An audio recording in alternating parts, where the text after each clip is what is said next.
Welcome in. It is the Wake Up RipCity podcast. I'm your host, Alex Moore. Joined alongside me, he's the former producer of The Bald-Faced Truth, my former radio partner, Jonathan Glissmeyer. Jay Gliss, how are you doing today? I'm doing all right. It's good to talk to you on, it feels like a holiday.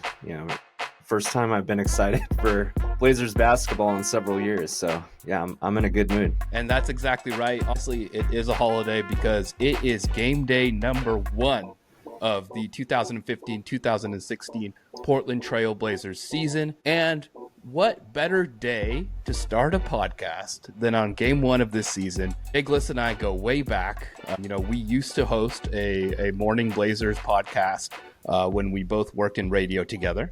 And just a couple weeks ago, Gliss, I texted you. I said, man, I think we got to get back on the horse. Gave you a call. We said, let's do this. So a little bit about this podcast, what it's going to be. Gliss and I both worked in broadcasting, and we were told by so many of our peers and so many people who have led our careers to where they are now that sports broadcasting isn't about being a fan. It's about, being objective and telling the honest truth about sports and making sure people understand that. I love those people, but you and I are doing this for fun. And so we are going to be very open and honest that we are both giant Blazer fans, have been Blazers fans for a long time, love watching basketball, love watching Portland Trail Blazers basketball in particular. And so this podcast is about our fandom and kind of our love for the Portland Trail Blazers.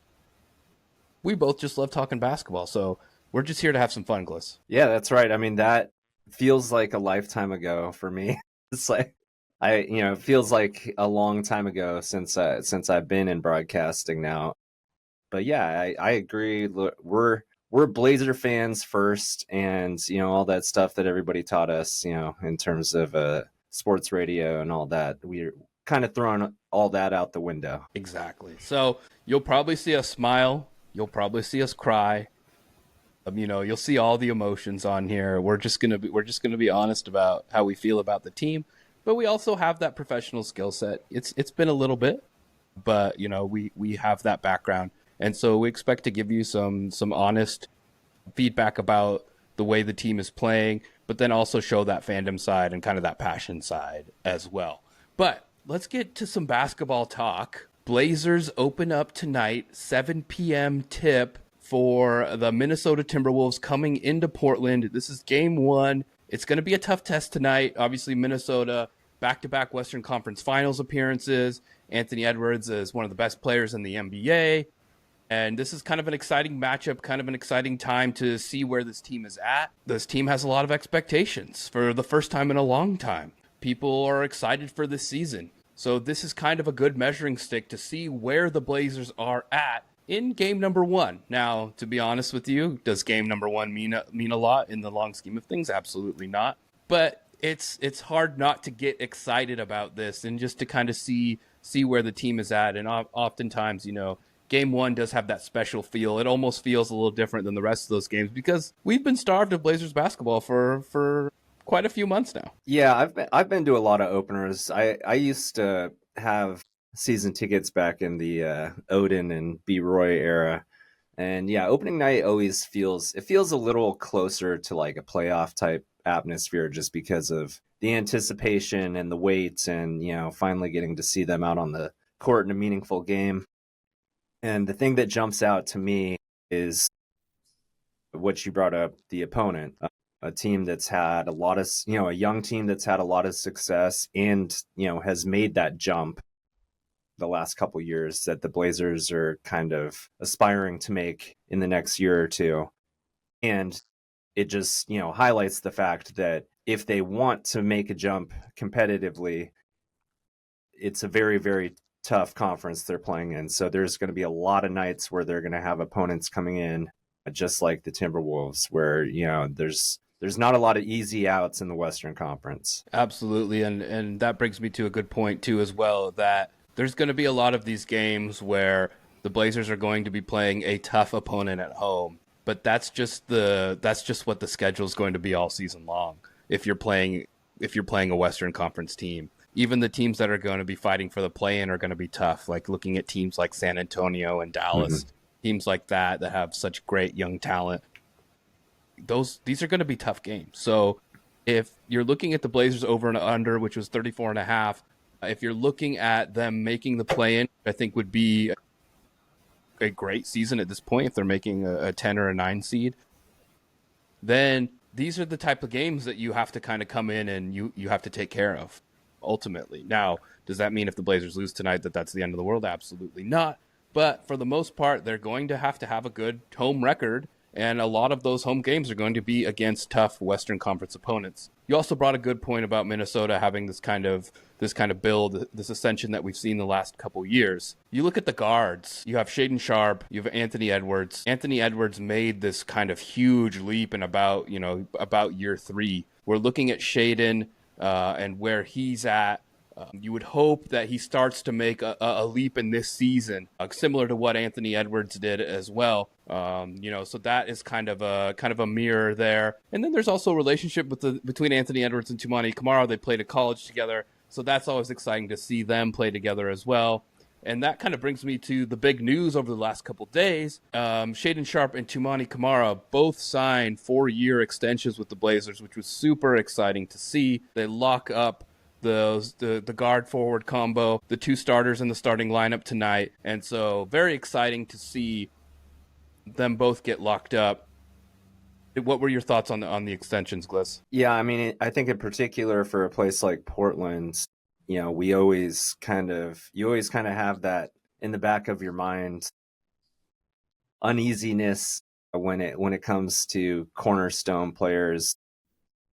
So to see management step in and kind of take away that worry, I think is a big thing, because these guys are truly probably the cornerstones of the franchise right now. Shaden is kind of kind of the face of this like youth movement that they've been having over the last couple years, and Toumani Camara obviously is just kind of came out of nowhere, and he's the kind of player that Blazer fans instantly fall in love with. So yeah, to see those guys get locked up is a big deal, I think, in kind of looking forward towards the future and seeing if this team can start to make a jump into being a playoff team. Having that done and not lingering, I think, is a really big deal. Absolutely. And then Camara signs the 4-year, $82 million extension. Shaden Sharp signed a 4-year, $90 million extension. I think my favorite way that I've heard Toumani Camara described is your dad's favorite player, which how he plays, like, absolutely, like, just love to watch him. So I'm going to be so excited to watch him tonight as the Blazers take on the Timberwolves. He'll, of course, be matched up with Anthony Edwards. So I'll be at the game tonight, Gliss, so I'm super excited about that. They saved a seat for you? Absolutely, yeah. Got our media pass already set up and ready.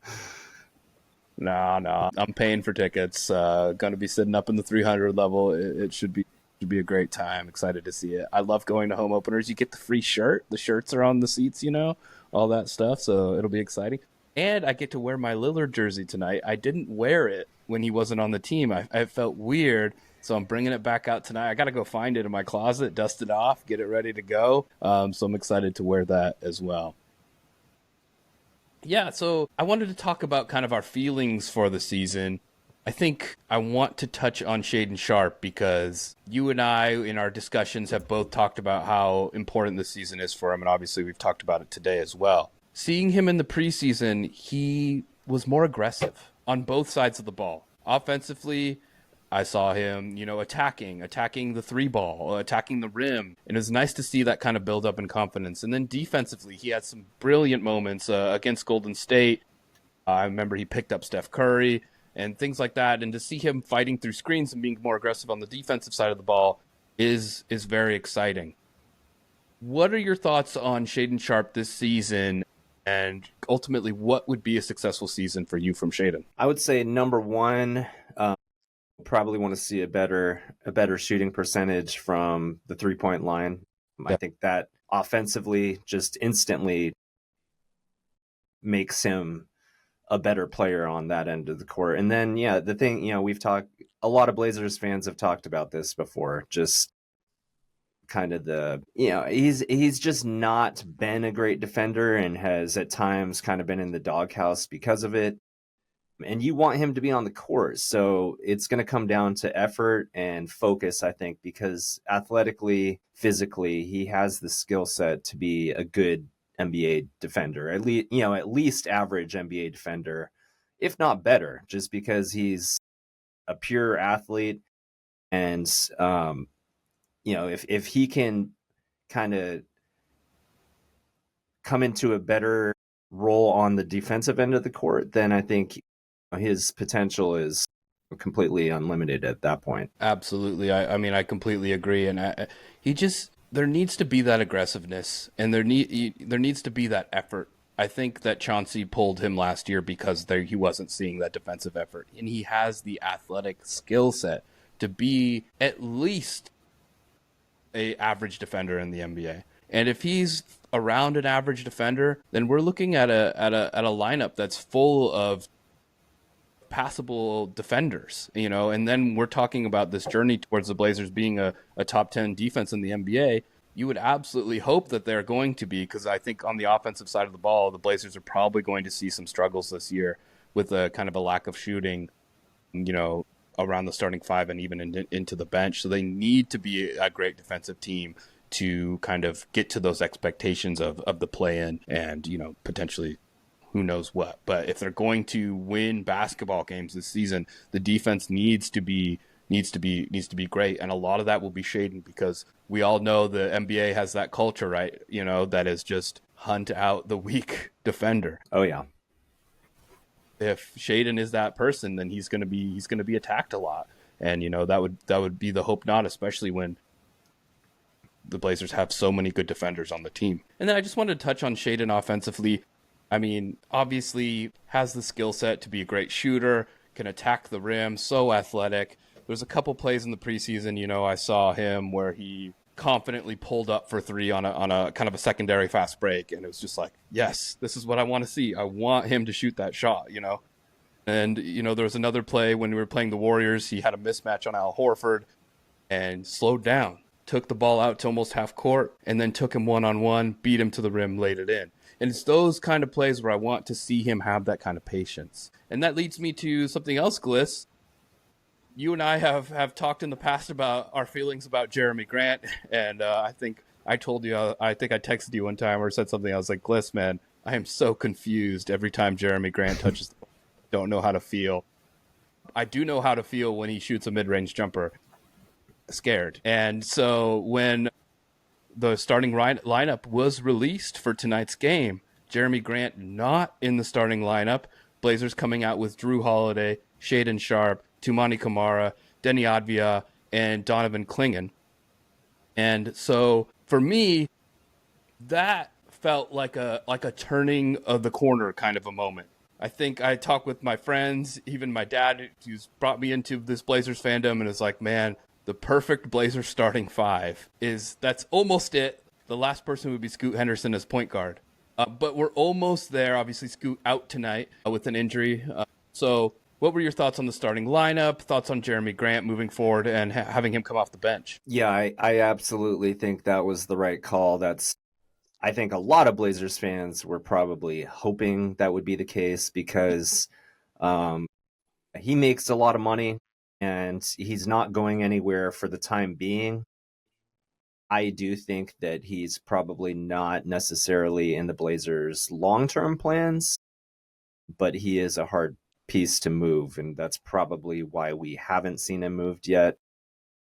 So to me, if this team, they're such a young team, if you want to see them start taking those steps forward, you got to have those guys on the court. And I think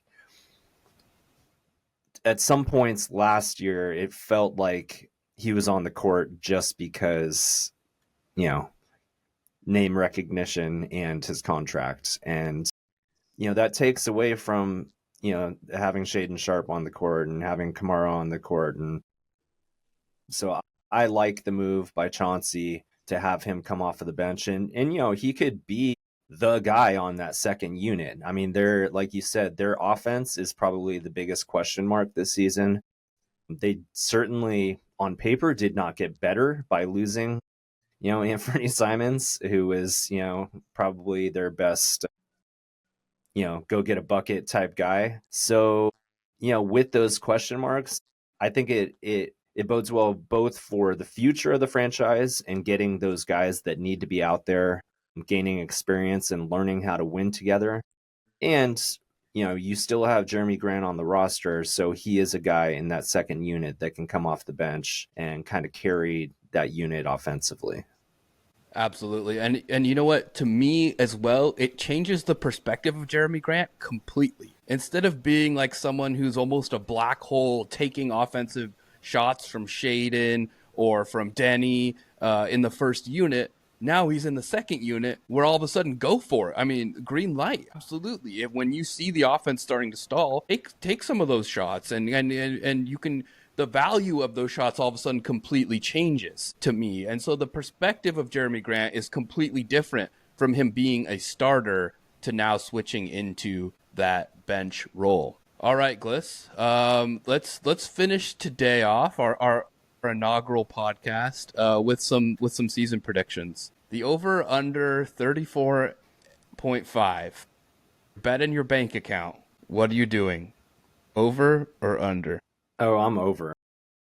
Come on, man. We got to beat the allegations that we're a bunch of homers. I mean, I just think it's going to be tough, and there's going to be ups and downs, just like there has been for the last couple years. But it really felt like, as bad as they were in some moments last year, just getting blown off the court in some games, it seemed like something changed once we got to January. And I can't remember the numbers, but they were over 500, I believe, after oh, absolutely. Yeah, after January, when the new year turns, they were a pretty good basketball team, that second half of the season. So it felt like something changed, and perhaps the identity that Chauncey Billups has been talking about for his entire tenure that we haven't seen has maybe it started to show up a little bit, and you can kind of start to see the vision of what this team could be and how they've built this roster. So I'm just, I am a Blazer homer, but but I'm going to go over. I think that this team should be a play-in team at least. And, it's going to be tough. We all know in any sport, injuries and a lot of things can happen along the way where, you have to have some things go your way at times. But I think given what they showed the second half of the season last year and some of the changes and the buy-in that they seem to be making on the defensive end, I like them over. I've thought a lot about this. I've listened to a lot of the podcasts and all the season previews and all the people talking about the Blazers, and I've seen a lot of unders. I've seen a lot of negativity. I've seen a lot of people saying, Shaden wasn't worth that amount of money. Tumani wasn't worth that amount of money. But one thing I think that it's important to look at is Chauncey. And Chauncey has got a lot of hate since he started with the Blazers. Like, so much from the fan base and about a lot of his decisions that he was making in games. And I remember it's hard not to get engulfed by that. I saw it as like, oh gosh, what are we doing? Why did we sign him to a 5-year deal? All this stuff. The Blazers are terrible, and he's making all these terrible. I mean, even like timeouts and like challenges. Like, people were looking at those numbers and like were being so negative about him. But then I just remember thinking, how did Chauncey Billups' professional basketball career start? He was the third pick in the draft, and he was labeled a bust almost immediately. So much so that he got traded. But what happened? The guy knows how to work. He puts in the work. He continued to work on his game, and then eventually became NBA Finals MVP. I envision coaching going the same way for him. It took him a couple seasons to figure it out. Last year, he coached the hell out of this team, and they looked great, like you said, post All-Star break, even January and beyond. The defense was coming around. The team was coming around. Even decisions he made, like to bench Shaedon, which I was very upset about, ended up being the right call. Shaedon came back with a fire. So I believe, with all of that said, and then you have to look at the kind of the additions by subtraction the Blazers made. I think moving Anthony Simons gives those guards more opportunity. And even though maybe it'll hurt a little bit offensively, ultimately it will lead to the growth of this team. And then looking at kind of the defense that we're seeing up front at the center position and the growth there as well. And then even moving Jeremy to the bench, I will be taking the over as well. We're the worst. Why not? Why not? All right. So I think the over, the ultimate goal is to get in that play-in game as a 10 seed. That would be fantastic. It's going to be an absolute battle. There are such good teams in the West. West at the bottom is just getting better, like I said, with teams like San Antonio, like Dallas. I mean, there's a lot of good teams that are going to be fighting for playoff spots in the West. It feels like we say this every year, but it's the truth. All right, Gliss, that's going to do it for the inaugural episode of Wake Up Rip City. We plan on posting weekly. We'll come at you with a recap of a game and kind of our overall feelings of how the season is going, what the latest Blazers news are. Maybe there's a trade or something. We hop on. Who knows? We just want to make sure we keep up a cadence. But please, if you want to follow us, you can follow us here on Spotify, subscribe, and let us know if you have any questions or comments or anything like that. So, Gliss, anything else to add? Blazers. All right, we'll be back tomorrow with a recap of Blazers Timberwolves tip-off at 7 p.m. tonight. We'll see you then.